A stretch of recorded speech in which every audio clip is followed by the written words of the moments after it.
Hey friends, welcome back to my channel बंसा biology. दोस्तों, आज का जो वीडियो है इसमें हम बेरो रिसेप्टर के बारे में देखने वाले हैं। So let's get started with the lecture guys. अगर हम देखो बेरो रिसेप्टर्स क्या होते हैं, इनका रिलेशनशिप होता है हमारे ब्लड प्रेशर के साथ। देखो दोस्तों, अगर हमारी बॉडी का ब्लड प्रेशर इंक्रीज होगा तो हमारी जो ब्लड वेसल्स हैं वो बहुत ज़्यादा ओवर स्ट्रेच होंगी।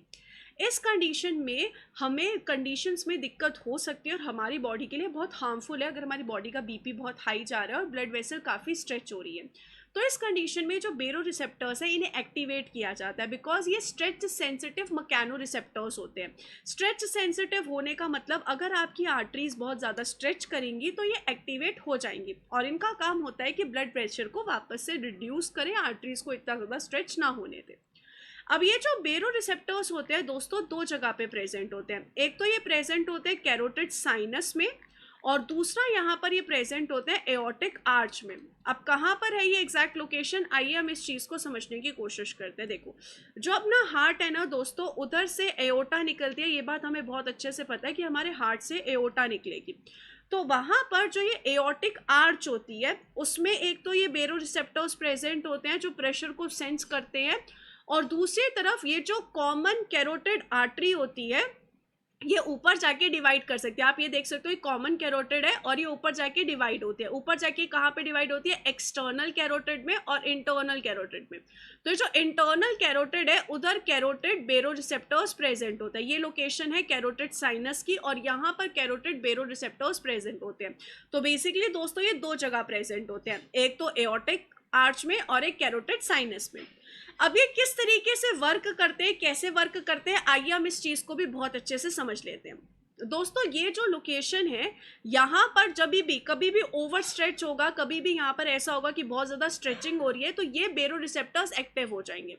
अब इन बेरो रिसेप्टर्स से यहाँ पर नर्व्स निकलती है जो इस मैसेज को आगे पास करेगी। किस तरीके से करेगी? देखो, कुछ नर्व्स होती है जिनका नाम होता है जैसे कि Hering nerves, vagus nerve and glossopharyngeal nerve. ये सारी नर्व्स जो है एक्टिव हो जाती है। किस तरीके से होता है हम इस डायग्राम में इस चीज़ को समझ सकते हैं। ये देख सकते हैं आप, ये यहाँ पर कैरोटिड साइनस है। कैरोटिड साइनस से यहाँ पर हेरिंग नर्व निकल रही है। ये जो हेरिंग नर्व है ये एक्टिव हो जाएगी। अगर बेरो रिसेप्टर्स एक्टिव हुए तो ये भी एक्टिव हो जाएगी। ये हेरिंग नर्व्स ऊपर मैसेज को भेजेगी और ग्लोसोफेरेंजियल नर्व के थ्रू मैसेज ऊपर चला जाएगा हमारे ब्रेन के पास। सिमिलरली जो एओर्टिक आर्च है उसके अगर बेरो रिसेप्टर्स एक्टिव हुए तो ये मैसेज जाएगा वेगस नर्व के पास और वेगस नर्व से ये मैसेज ऊपर चला जाएगा हमारे ब्रेन में जो मेड्यूला हिस्सा होता है वहाँ पर इस मैसेज को पहुँचा दिया जाता है। तो हमारे ब्रेन में जो मेड्यूला हिस्सा है वहाँ पर उसको पहुँचा दिया जाता है। वहाँ पर भी एक स्पेसिफिक जगह होती है, सॉलिटरी ट्रैक न्यूक्लियस जगह, वहाँ पर इस मैसेज को पहुँचाया जाता है। तो आप इस चीज को देख सकते हो, कैरोटिड बेरो रिसेप्टर से हेरिंग नर्व के थ्रू ग्लोसोफेरेंजियल नर्व से मैसेज जो है वो कहाँ जाएगा? न्यूक्लियस सॉलिटरी ट्रैक के पास जाएगा जो कि हमारे मेड्यूलरी एरिया में है, ब्रेन स्टेम में। और ऐसे एओर्टिक बेरो रिसेप्टर से ये मैसेज वेगस नर्व के थ्रू सेम मेड्यूलरी हिस्से में ही जाता है। तो यहाँ से मैसेज कहाँ चला जाएगा दोस्तों? मेड्यूलरी हिस्से में चला जाएगा। अब यहाँ से हमारा काम बनता है कि अगर हमारा बीपी बढ़ा हुआ है, जो कि डेफिनेटली बढ़ा हुआ है इसलिए बेरो रिसेप्टर्स एक्टिव हो रहे हैं, तो उस चीज को वापस से नॉर्मल लेवल पे लेकर आए। अब ये चीज किस तरीके से होती है, आइए हम इस चीज को देखते हैं। तो ये आप देख सकते हो मेड्यूला हिस्सा है जहां पर सॉलिटरी ट्रैक न्यूक्लियस प्रेजेंट है। ये मेड्यूला हिस्सा है। यहां से अब मुझे मैसेज को भेजना है और मेरे हार्ट को और आर्टरीज को बोलना है कि भाई शांत हो जाओ, इट्स ओके, अब आपको अपना बीपी लो करना है। अब हमारे पास दो रिस्पॉन्सेज होते हैं, एक होता है पैरासिम्पथेटिक रिस्पॉन्स और एक होता है सिंपथेटिक रिस्पॉन्स। पैरासिम्पथेटिक जो नर्वस सिस्टम है वो हमारी बॉडी को नॉर्मल स्थिति में लेकर आता है, वहीं जो सिंपथेटिक नर्वस सिस्टम है वो हमारी बॉडी को बहुत ज़्यादा एक्टिव कर देता है।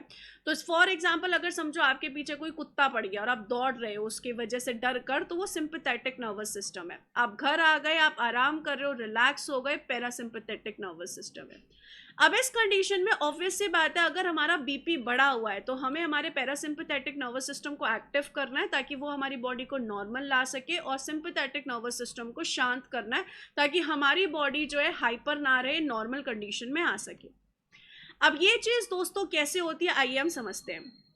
जैसे ही आर्टरियल वॉल बहुत ज़्यादा स्ट्रेच हो रही है, सॉलिटरी ट्रैक न्यूक्लियस में मैसेज गया, अब ये मैसेज कहाँ पर भेजा जा रहा है, कार्डियो इनहिबिटरी सेंटर में मैसेज भेजा जा रहा है। ये cardio inhibitory centre vagus nerve के थ्रू हार्ट को मैसेज भेज रहा है। वेगस नर्व के थ्रू ये मैसेज जो है हार्ट को जा रहा है और ये एक्टिवेट कर रहा है पैरासिम्पैथेटिक नर्वस सिस्टम को। पैरासिम्पैथेटिक नर्वस सिस्टम हमारे हार्ट को बोलेगा कि तुम शांत हो जाओ, हार्ट रेट को कम करो, ब्लड प्रेशर को कम करो, वेसो डायलेशन करो, यानी कि ब्लड वेसल की डायामीटर इंक्रीज करो ताकि आपका जो बीपी है वो कम हो जाए। तो यहाँ से मैसेजेस क्या क्या जाएंगे दोस्तों, यहाँ से वेगस नर्व से पैरासिम्पैथेटिक नर्वस सिस्टम को एक्टिवेट कर दिया जाएगा। यहाँ से मैसेज करा जाएगा कि हार्ट रेट को कम करो, हार्ट का कॉन्ट्रैक्शन कम करो, ब्लड वेसल को, ब्लड प्रेशर को कम करो। दूसरी तरफ मैसेज जो है वो स्पाइनल कॉर्ड के थ्रू सिंपैथेटिक गैंग्लिया के थ्रू सिंपैथेटिक नर्वस सिस्टम के पास जाएगा। सिंपैथेटिक नर्वस सिस्टम को बोला जाएगा कि आप ज़्यादा एक्टिव मत हो, आप कम एक्टिव हो, आप बहुत ज़्यादा एक्टिव मत हो, कम एक्टिव हो, क्योंकि सिंपैथेटिक नर्वस सिस्टम हमारे हार्ट रेट को बढ़ाएगा। हमें हार्ट रेट को बढ़ाना नहीं है, हार्ट रेट को कम करना है। तो इस कंडीशन में यहाँ पर सिंपैथेटिक नर्वस सिस्टम को रोका जाएगा, पैरासिम्पैथेटिक नर्वस सिस्टम को स्टिम्युलेट किया जाएगा, हार्ट स्लो होगा, ब्लड वेसल में वेसोडाइलेशन होगा, उसकी डायामीटर बढ़ेगी और हमारा जो बीपी है वो धीरे धीरे डिक्रीज होगा। आप इस चीज़ को दोस्तों यहाँ पर देख भी सकते हो कि यहाँ पर कैसे मैसेज चलेगा, किस तरीके से यहाँ पर होगी। वेसोडाइलेशन ऑफ वेन्स होगा, आर्ट्रियोल्स होगा, डिक्रीज किया जाएगा हार्ट रेट को, डिक्रीज किया जाएगा स्ट्रेंथ ऑफ हार्ट कॉन्ट्रैक्शन को। तो ये सारी चीज़ें होगी, कार्डियक आउटपुट को कम किया जाएगा और हमारे हार्ट को रिलैक्स किया जाएगा, उसमें से जो इतना ब्लड प्रेशर उसका बढ़ा हुआ है उसको कम किया जाएगा। तो इस तरीके से दोस्तों यहाँ पर ये पूरी कहानी होती है। तो अगर मैं आपको बताऊँ फॉर एग्जाम्पल, अगर हाई बीपी है, हाई बीपी की कंडीशन में दोस्तों मैसेज क्या जाएगा, पैरासिम्पैथेटिक नर्वस सिस्टम के थ्रू जाएगा। वहीं अगर फॉर एग्जांपल उल्टा होता, लो बीपी होता, लो बीपी की कंडीशन में फिर बेरो रिसेप्टर्स को एक्टिवेट नहीं किया जाता, उस कंडीशन में फिर सिंपैथेटिक नर्वस सिस्टम को एक्टिवेट किया जाता। अब ये जो बेरो रिसेप्टर्स हैं वो एक एब्सोल्यूट प्रेशर को नहीं पहचानते हैं, इनका काम होता है स्ट्रेच को पहचानना कि आपकी जो वॉल्स है वो कितनी स्ट्रेच हो रही है, उसमें कितना चेंज ऑफ स्ट्रेच हो रहा है। ये एक प्रेशर को नहीं पहचानता, ये स्ट्रेच को पहचानता है, इसलिए स्ट्रेच सेंसिटिव मैकेनो रिसेप्टर है, because they are responsible for looking into the stretch कि कितना स्ट्रेच हो रहा है। तो जैसे कि जब हमारा हार्ट कॉन्ट्रैक्ट होता है, सिस्टोल मतलब हमारा हार्ट कॉन्ट्रैक्ट होता है, तो जितना ज़्यादा हमारा हार्ट कॉन्ट्रैक्ट होगा उतना ज़्यादा ब्लड पंप होगा, उतना ज़्यादा ब्लड पंप होने की वजह से हमारी आर्टरीज जो है वो उतनी स्ट्रेच होगी। तो जितनी ज़्यादा हमारी आर्टरी स्ट्रेच होगी उसके बाद डायस्टॉल होगा, यानी कि हमारा हार्ट शांत होगा, वो ब्लड पंप करना रोकेगा। तो उस कंडीशन में हमारी बॉडी नॉर्मल कंडीशन में आएगी। तो हमारा हार्ट बहुत ज़्यादा ब्लड वेसल को स्ट्रेच करवा रहा है और वापस से फिर रिकॉइल भी हो रहा है। तो ये क्या हो रही है, डायनामिक फायरिंग हो रही है, स्ट्रेच हो रहा है फिर से नॉर्मल हो रहा है, स्ट्रेच हो रहा है नॉर्मल हो रहा है, स्ट्रेच हो रहा है नॉर्मल हो रहा है। तो हमारी ब्लड वेसल्स बहुत ज़्यादा स्ट्रेच हो रही है फिर नॉर्मल हो रही है, बहुत ज़्यादा स्ट्रेच हो रही है नॉर्मल हो रही है। तो यहाँ पर क्या हो रहा है, पल्स चेंज आ रहा है, पल्सेटाइल चेंज आ रहा है, बहुत ज़्यादा फिर कम, बहुत ज़्यादा फिर कम, बहुत ज़्यादा फिर कम। तो इस चीज़ को बेरो रिसेप्टर पहचानता है। बेरो रिसेप्टर जो है वो यहाँ पर कांस्टेंट प्रेशर को नहीं पहचानेगा, जब भी ऐसे कोई ओवर स्ट्रेच की कंडीशन आ रही है इसको पहचानेगा। अगर आपकी बॉडी में कोई भी प्रेशर कांस्टेंट हो जाता है उस कंडीशन में बेरो रिसेप्टर फायरिंग नहीं करता है। बेरो रिसेप्टर सिर्फ तभी फायरिंग करता है जब उसे कोई चेंज चीज़ होते हुए दिखती है। तो जैसे अगर हम कैरोटिड बेरो रिसेप्टर के बारे में बात करें तो 50-60 mm मर्क्यूरी पे कोई रिस्पॉन्स नहीं करता, वो रिस्पॉन्स मैक्सिमम करता है 180 mm मर्क्यूरी पे। मतलब आपका अगर नॉर्मली ब्लड वेसल हम देखें 80 से 120 के बीच में रहना चाहिए, अगर इतना हो गया तो वो मैक्सिमम लेवल पे फायरिंग करने लगेगा। वहीं जो एओर्टिक बेरो रिसेप्टर का थ्रेशोल्ड होता है वो इसके कंपैरेटिवली 30 mm Hg हाइयर होता है। मतलब कैरोटिड से 30 mm Hg हाइयर पे वर्क करता है एओर्टिक वाले का। अगर हम देखें normal operating range of arterial pressure around 100 mm Hg होता है। Even a slight change in the pressure can cause a strong change in the baroreflex signal to readjust arterial pressure back towards the normal. Normally जो pressure हमारी body में माना जाता है बेरो receptor के द्वारा वो 100 mmHg होता है, यानी कि इस पे वो फायरिंग नहीं कर रहा है। लेकिन अगर इसमें थोड़ा सा भी स्लाइट चेंज दिखा तो वो बहुत ज़्यादा फायरिंग करने लगेगा कि आपका हार्ट जो है उसको बोलो कि रिलैक्स हो जाए, हार्ट रेट जो है उसे नॉर्मल करने लगे। तो कभी भी बेरो रिसेप्टर स्टेशनरी प्रेशर को नहीं पहचानते हैं, कभी भी वो पहचानते हैं किसी भी चेंज को। जैसे ही कोई चेंज हुआ वो एकदम से रिस्पॉन्स करते हैं। Very rapid impulse firing change with in a fraction of second during each cardiac cycle. अगर कभी भी यहाँ पर बहुत ज़्यादा हार्ट रेट हुआ या फिर बहुत ज़्यादा ब्लड प्रेशर हुआ तो एकदम से ये रैपिड हो जाते हैं। If the mean arterial pressure is 150 mmHg but at that moment is rising rapidly, the rate of impulse transmission may be as twice as that when the pressure is stationary at 150 mmHg.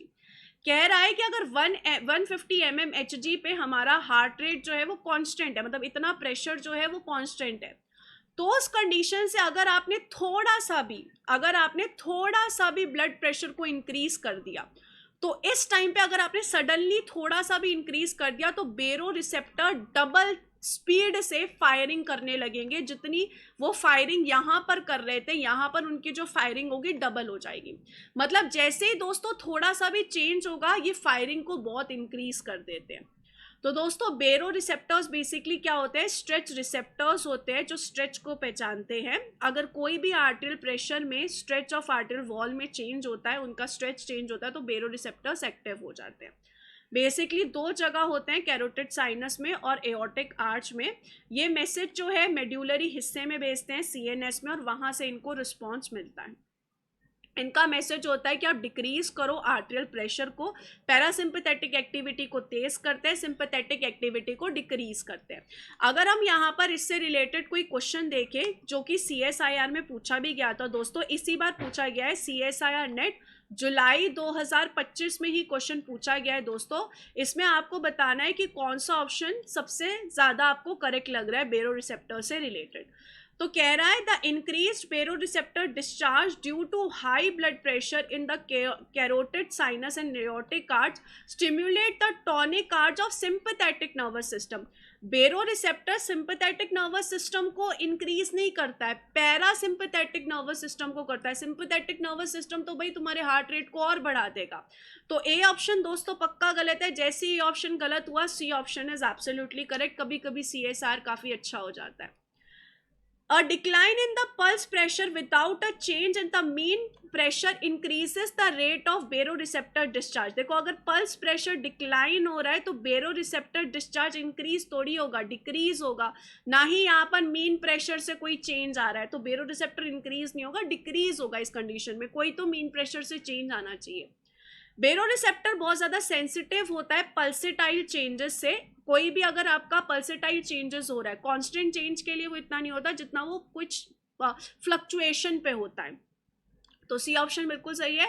The increased baroreceptor discharge excites the vagal innervation of the innervations to the heart. ये बिल्कुल सही है कि जो vagus nerve है वो excite की जाती है और फिर वो मेड्यूलरी हिस्सा में मैसेज भेजती है। तो दोस्तों ये हमारा आज का कॉन्सेप्ट था बेरोरिसेप्टर से रिलेटेड। अगर आपको अच्छा लगा हो तो ज़रूर लाइक कीजिएगा, अपने दोस्तों के साथ शेयर कीजिएगा। And if you want to study with me दोस्तों, बंसल बायोलॉजी ऐप डाउनलोड कर लीजिए। Take care of yourself guys. Thank you so much for